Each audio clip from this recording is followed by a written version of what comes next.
Muhaye ikaze nanone kuri Balance de Life TV. Uyu ni wa mwanya mwiza mumenyereye tubagezaho ibiganiro bitandukanye. Uri kumwe nanjye Dorothée Uwimpuhwe. Ngira nti gira ubuzima kandi kwirinda biruta kwivuza. Turakomeje mu byigisho byacu byiza kandi nkomeje kubashima mwese ukuntu mukomeza kubana natwe n'ukuntu mudushyigikira. Abantu mukomeza kutubaza ibibazo, abatwandikira, abadukora like, abakora share, abakora subscribe, nukuri turanyuzwe ku bwanyu. Kandi nkomeza no kubasaba kugira ngo mukomeze mudushyigikire rwose kugira ngo turusheho gusangira ibi byiza. Tugiye kurebera hamwe ibintu bitatu umugabo cyangwa se umusore adakora iyo ashaka yuko mubana. Mugore mukobwa ha agaciro bino bintu. Umugabo rwose n'umwana mwiza uretse iyo udafite amaso abona n'amatwi yumva, umugabo ntajya yihishira. Umusore ushaka ko mugerana kure ntabwo yihishira. Rero ibi bintu nibyo ugomba guha agaciro. Umugabo cyangwa se umusore iyo aguteganyaho ikintu cyiza ashaka ko mubana, ibi bintu bitatu ntabwo uzigera ubibonaho n'umunsi umwe. Rero ni ngombwa yuko muha agaciro ibi bintu. Turifashisha cya gitabo cya Vivre Communiquer cyanditswe na Dr Nancy Van Perte. Mu buzima busanzwe umugabo umusore wese ahava akagera, iyo mu mubano wanyu atajya abona umwanya wo kuguhamagara, ni ukuvuga ngo si uko adafite umwanya wo kuguhamagara, ahubwo ntabwo ashaka kuguhamagara. Rero uramenye utamuburanira ngo wumve neza yuko buriya kuba ataguhamagara hari impamvu yose nyine inganururo. Impamvu ataguhamagara ni uko ntabyo ashaka. Iyo niyo mpamvu rwose ya mbere. Ikindi gikurikiyeho nanone, iyo umugabo atagusaba randevu kugira ngo muhure, yaba ari uguhura imbona nkubone cyangwa se kuri video call, biravuze ngo ni uko adashaka kukubona. Rero uramenye mu mubano uwo ari wo wose, niba ubana n'umugabo cyangwa n'umusore runaka kandi ukabibona neza yuko cyangwa wifuza yuko muzagerana kure mu mubano rwose, mukaba mwabana mu rugo ubuzima bwanyu bwose, biravuze ngo natajya gushakira igihe kugira ngo muhure imbona nkubone cyangwa se kuri video call mu gihe muba mu bihugu bitandukanye cyangwa se n'uturere dutandukanye kure, biravuze ngo ntabwo aba ashaka kukubona. Rero uramenye we kwishyira mu myanya. Ikindi nanone, iyo umugabo mu buzima bwanyu bwa buri munsi, umusore mu buzima bwawe bwa buri munsi agufata nabi, mbese akora ibintu byose byica amarangamutima yawe, ntabwo akwitaho, ntabwo ari uko atabishoboye, ahubwo ni uko nyine atagomba kukwitaho. Kubera iki? Ntabwo uri umuntu mu mutima we, mu bwonko bwe ugomba kwitabwaho.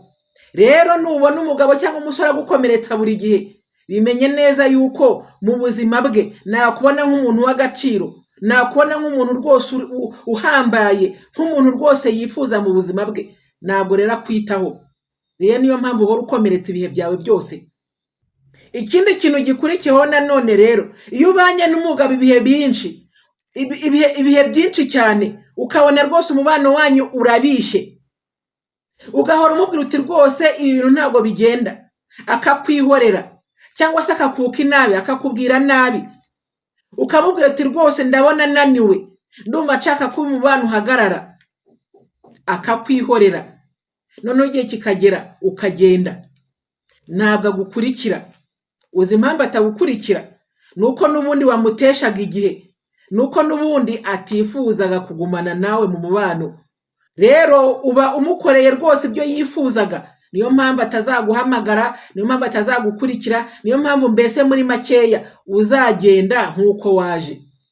Rero abagabo igihe cyose ibintu byose barakora, ntabwo bavuga. Ikindi kintu nanone, iyo umugabo mubanye igihe kinini cyane, ukamubaza uti se ko tumaranye igihe kinini cyane, gahunda yo kubana ni ryari? Ese twitegure gute? Arakubwira ngo ntabwo icyo ari cyo gihe, ndumva ntiteguye. Nta na rimwe umugabo atagira igihe, nta na rimwe umugabo atitegura, ahubwo impamvu ni uko uri umugore cyangwa umukobwa abona atashyira mu rugo rwe. Hari ibintu byinshi bitandukanye yakunenzeho, ntabwo mbese urakora ku mutima we ngo yumve neza yuko uri umugore cyangwa umukobwa atatakaza. Rero ibyo byose akubwira ngo si igihe cyangwa se rwose ntabwo yiteguye, ni ukubera yuko atagushaka, ntabwo ashaka yuko mubana. Rero nshuti mukuru wankurikiye, ukibona bino bintu byose, aya ni amatara ya mbere aguzunguriza. Rero umugabo noneho rero ushaka yuko mubana, wa wundi ubishyushyemo rwose, ikintu cya mbere atazakora, nta mananiza azashyira mu mubano wanyu. Ntabwo azazana amananiza ngo akubwira ngo ibi ntabwo bishoboka, ibi sindakora ibi. Muzabicunga umugabo iyo avuze ati ngiye gushaka umugore runaka cyangwa umukobwa runaka, niyo adafite amafaranga aragenda akaguza kugira ngo ubukwe bube, kugira ngo abone inkwano araguza. Iyo rwose ashyuhiye umubano nanone abasha no gukodesha inzu cyangwa se mu kimwe agatira inzu, ariko umugore cyangwa se umukobwa yihebeye akamushyira mu rugo atarabona abandi bagabo b'inkwakuzi bamunyarukana, mbese akorera imbere. Umugabo rero ni umwana mwiza ushaka kugushyira mu rugo, mugore cyangwa se mukobwa, akorera imbere, ntabwo ashyiraho ibintu by'amananiza, ntabwo agenda yubaka ibintu by'amabariyeri, agenda ashyiramo ibihato mu nzira kugira ngo nyine mutagenda mu rugo, ahubwo arapafura burundu vuba vuba na bwangu. Ugasanga umugabo cyangwa se umusore abanye n'umugore cyangwa n'umukobwa imyaka 2-3 nta jambo na rimwe yamubwira, ariko ahuriye n'umugore mu modoka cyangwa umukobwa mu modoka, bagahita bahana nimero, bakarara batelefona n'icyumweru cyose bagatelefonana, ukwezi kukarangira, kwa kabiri invitation zikaba zirasohotse. Ni ukubera iki? Ni uko aba yabonye ikintu cyamukuriye cyatuma nyine amushyira mu rugo. Haba n'igihe aba ari umugore woroshye cyangwa umukobwa woroshye koko, wenda wowe ukaba ari umuntu ugoye cyane, abona yuko bitazavamo, ariko bimenye neza yuko umugabo cyangwa umusore ushaka kugushyira mu rugo rwe nta mananiza ashyiraho. Ikindi kintu cya kabiri, nta nzitwazo aguha. Uzasanga rwose ibintu byose biri mu mucyo, biri mu murongo. Ntabwo azakubwira ati nta mafaranga mfite, ntazakubwira ngo ndi umukene, ntazakubwira ngo nta nzu mfite, mbese nta kintu na kimwe cy'urwitwazo cyatuma mutabana.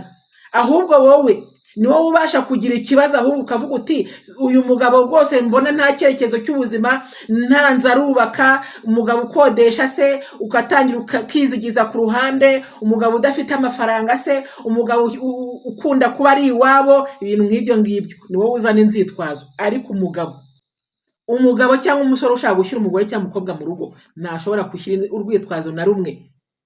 Uzumva rero abadashaka kujyana mu rugo, arakubwira ati rwose iwacu rwose ndabona babireba nabi, iwacu ntabwo bagukunda, abavandimwe banjye rwose barabyanze, inshuti zanjye rwose zimbwira yuko rwose zitagushaka. Mbese umugabo udashaka kugushyira mu rugo azashyiramo ibihato, akazana inzitwazo. Ushaka kugushyira mu rugo nta rwitwazo na rumwe uzamwumvana. Ikintu cya gatatu noneho ari cyo cya nyuma, ntabwo ashobora kukubeshya, ntashobora kukuragira. Ni ukuvuga ngo umugabo cyangwa umusore ushaka kugushyira mu rugo, ibintu byose abishyira ku murongo. Nagakubeshya ngo tuzareba, ese mu cyumweru gitaha tuzabivugaho, kikagira ugasanga rwose amaso yawe ari mu kirere, ntabyo muvuzeho, akakubwira ati narabyibagiwe. Mbese umugabo ushaka umugore cyangwa umusore ushaka umugore ntabwo abeshya, ahubwo akora n'ingoga, ibintu byo byose arapafura, arafangura bwangu, ibintu byose bikajya ku murongo vuba na bwangu. Rero umugore mukobwa uramenye utibeshya ku mugabo, ibi byose nubibona rwose mbanjije kukwereka ibintu agushyira imbere yadashaka yuko mugira ahantu mugerana, ariho urimo kwipanga mu myanya. Ariko iyo ari we wagushyize mu mwanya, ibi bitatu uzabibona. Ntazakubeshya, nta nzitwaza azashyiraho, kandi nta mananiza. Rero nshuti zanjye, kwirinda biruta kwivuza, muramenye. Ese hari ikindi kintu ushaka kubambwira mu byo ntavuze? Nyandikira muri comments. Niba uri mushya kwica no kwa like, kura subscribe cyangwa se abone, kandi ukomeze gusangiza ibi byigisho inshuti n'abavandimwe. Byabyicaho kubana namwe kumwe na Dorothée w'impuhwe, naho ubutaha muri video ikurikira. Bye bye.